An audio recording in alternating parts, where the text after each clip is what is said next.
Have you noticed how in every recent photo of the Trump family, someone seems to be missing while others appear to be flourishing? One moment you see Barron, tall and quiet, standing in the background on the world's biggest political stage. The next moment, it's as if he has been erased from the frame entirely. No rallies, no photo opportunities, no forced smile moments, just complete silence. Meanwhile, Ivanka has not vanished at all. She appears at glamorous events with carefully curated angles, soft lighting, and designer everything, living within a polished lifestyle presentation. When I observe these two completely different realities connected by the same last name, I ask myself one simple question. Why does one Trump child disappear while another embraces full glamour? Don't let anyone convince you otherwise.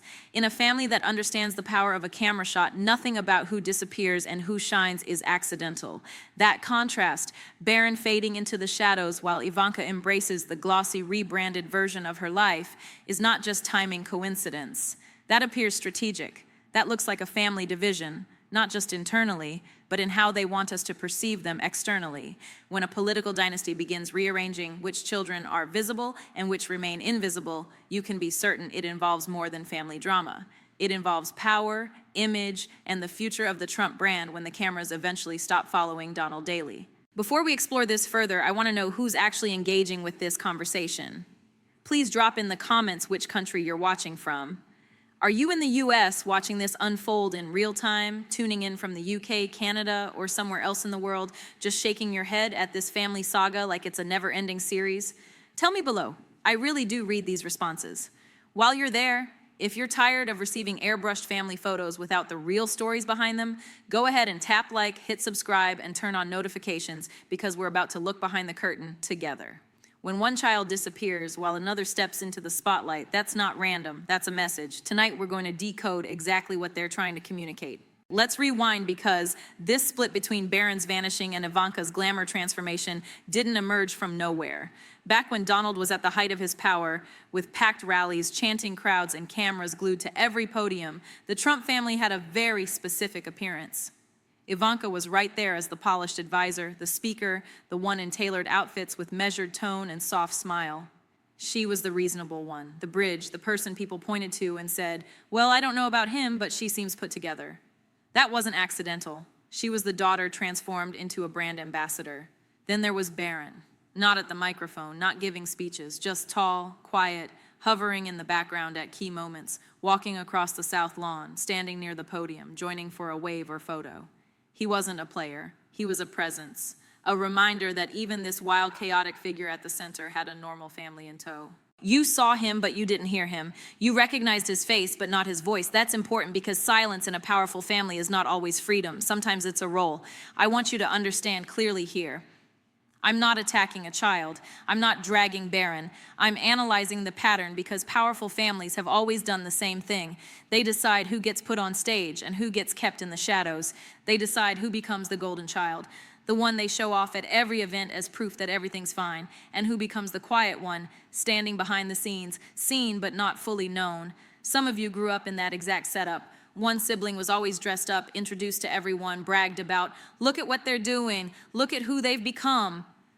That was the golden child. Another kid barely got mentioned to company, stayed in their room, or just floated around the edges of the living room while the adults talked. Roles weren't random. They were assigned based on who made the family look good, who kept the peace, who stayed out of the way. So when I examine the Trump family in those years, Ivanka front and center, Barron quiet and distant, I don't see spontaneity. I see casting. I see a family that understood exactly how each person played into the story they wanted the world to believe. This brings us to the real question. If those roles were so carefully crafted back then, what changed between then and now? And who decided? At some point, Barron just starts to fade. At first, it's subtle, fewer shots of him walking beside his parents, fewer glimpses at big events. Then it becomes noticeable. No rally appearances, no photo lines, no holiday balcony moments. While Donald's legal drama intensifies and the cameras get harsher, Barron's presence gets softer, then almost invisible. It's like someone slowly turned down the dimmer switch on him until the light barely reaches his face at all.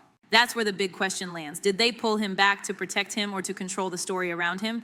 Because there are really two narratives you can tell here. One is the protection story.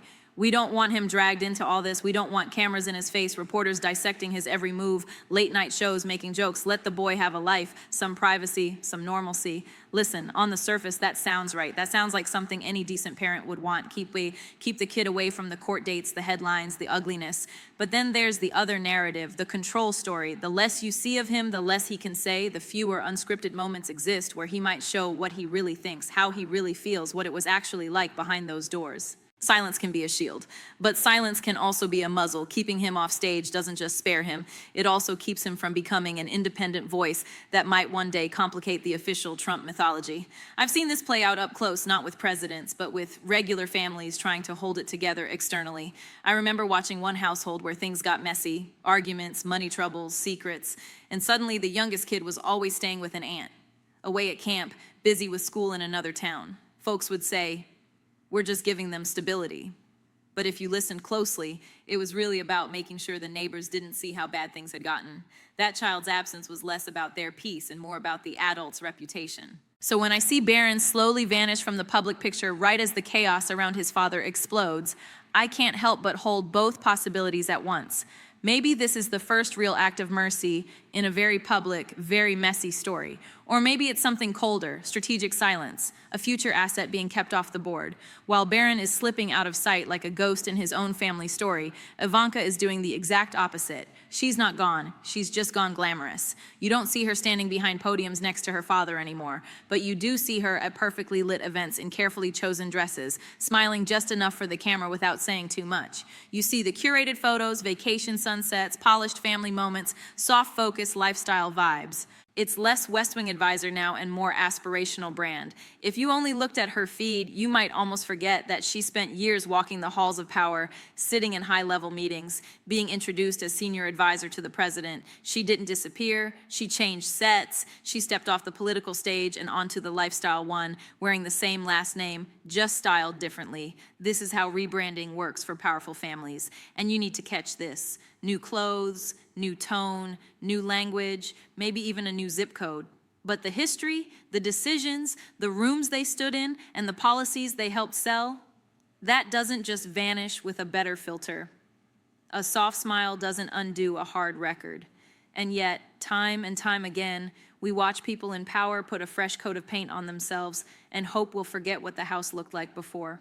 Ivanka stepping into this softer, glossier version of herself isn't happening in a vacuum. It's happening while investigations, legal drama, and public outrage still swirl around the Trump name. That's not just evolution.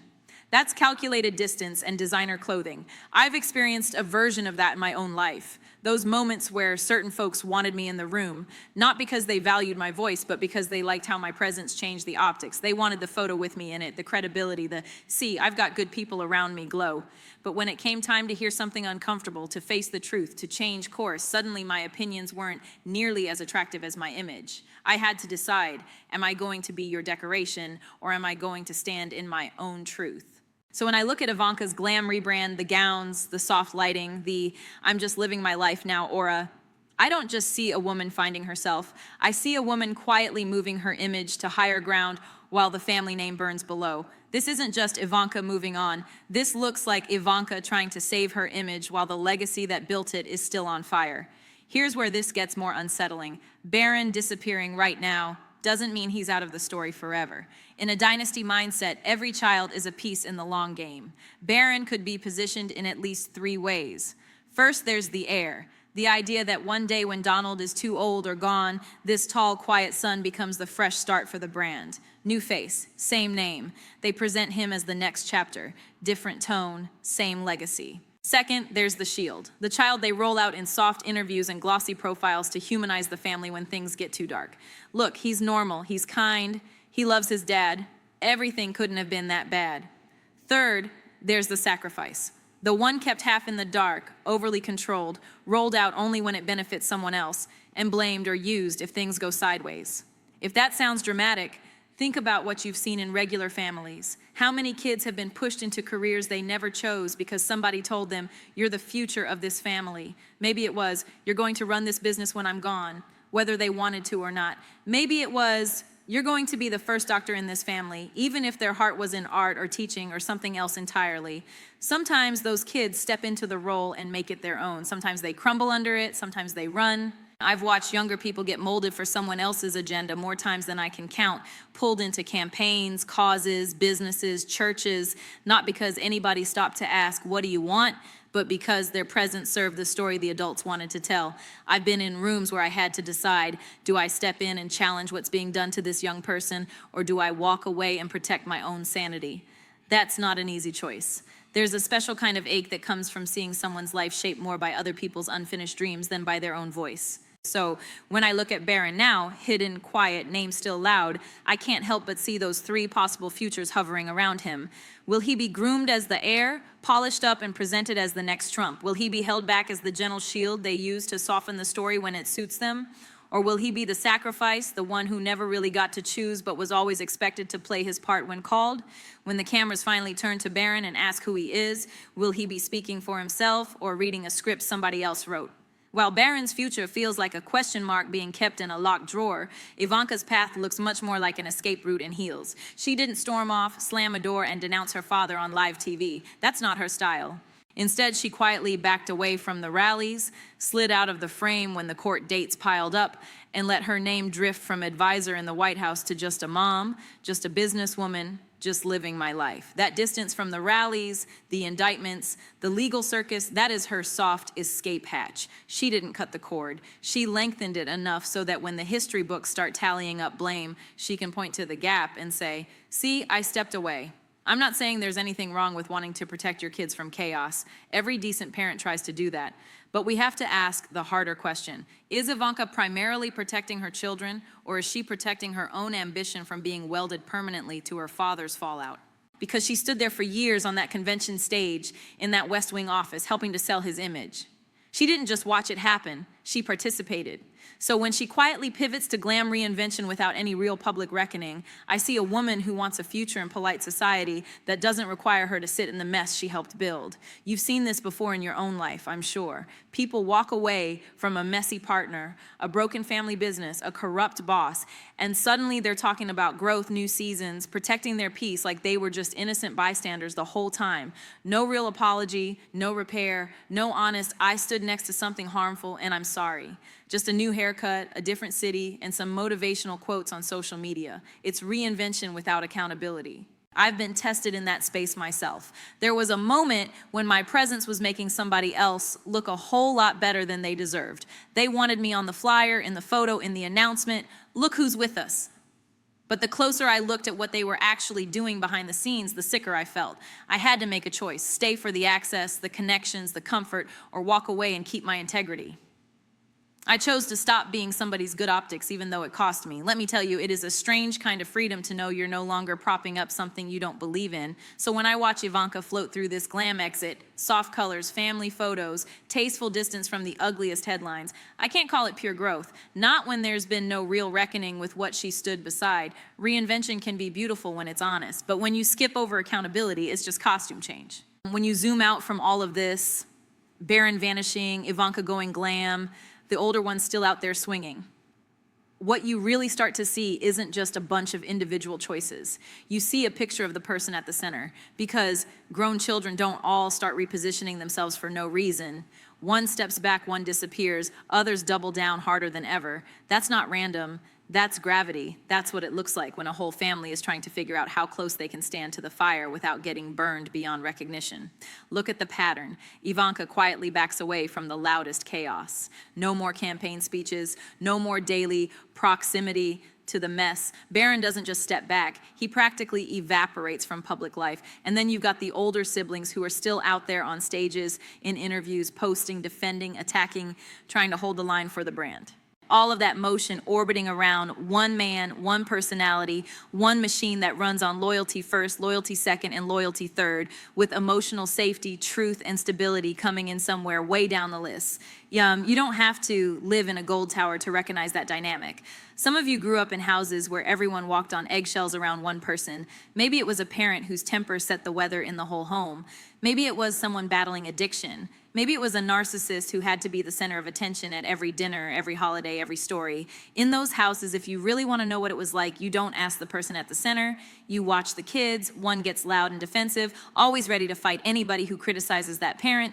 Another gets swallowed up, disappears into school or work or their room. Another crafts a public persona that looks calm, collected above it all, even as their stomach stays tied in knots. That's why I always tell people, watch how the kids move. They'll tell you what the house was really like. You can hear all the speeches, all the rally chants, all the self-praise in the world, but distance, silence, reinvention, those are also reviews. They're just written in behavior instead of words.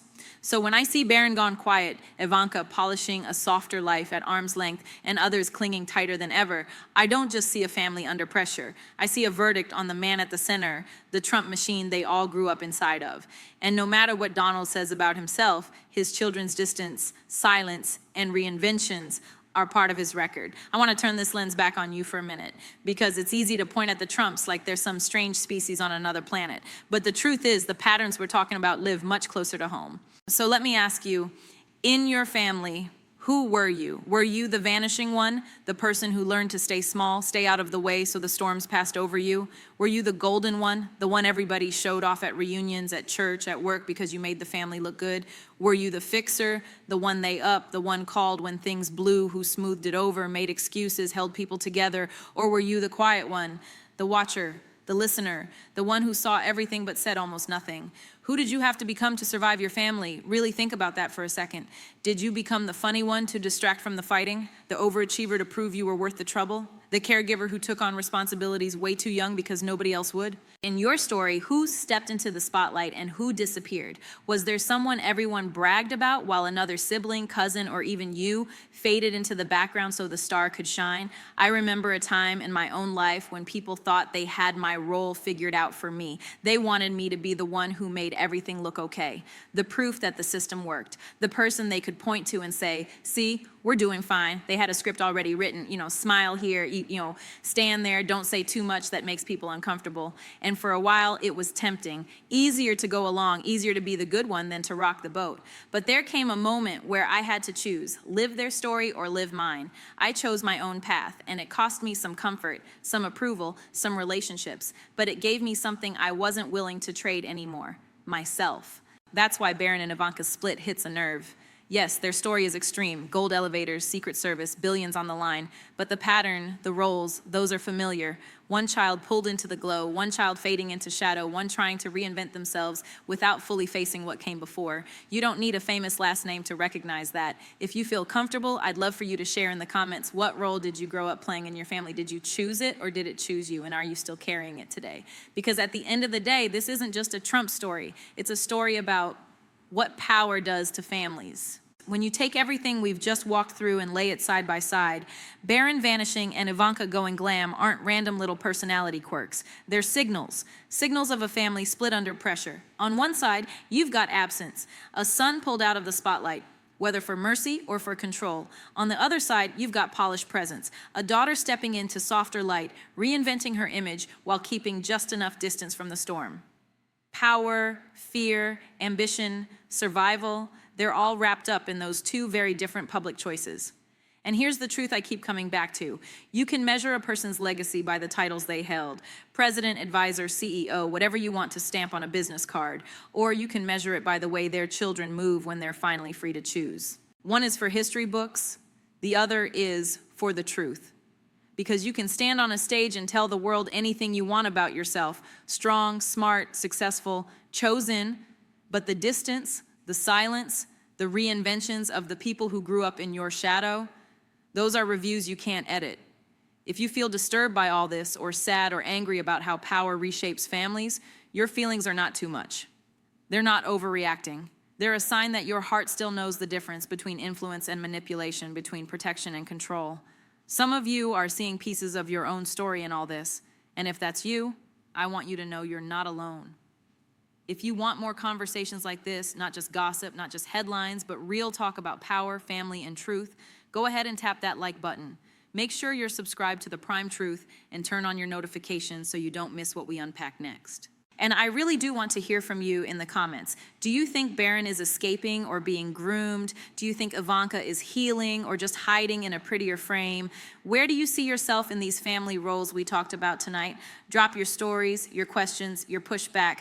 This community is built on honest voices, not perfect agreement. And if you think this family split we just walked through is wild, the story waiting for you on the left side of your screen right now pulls back an even deeper layer on how power and loyalty twist together behind closed doors.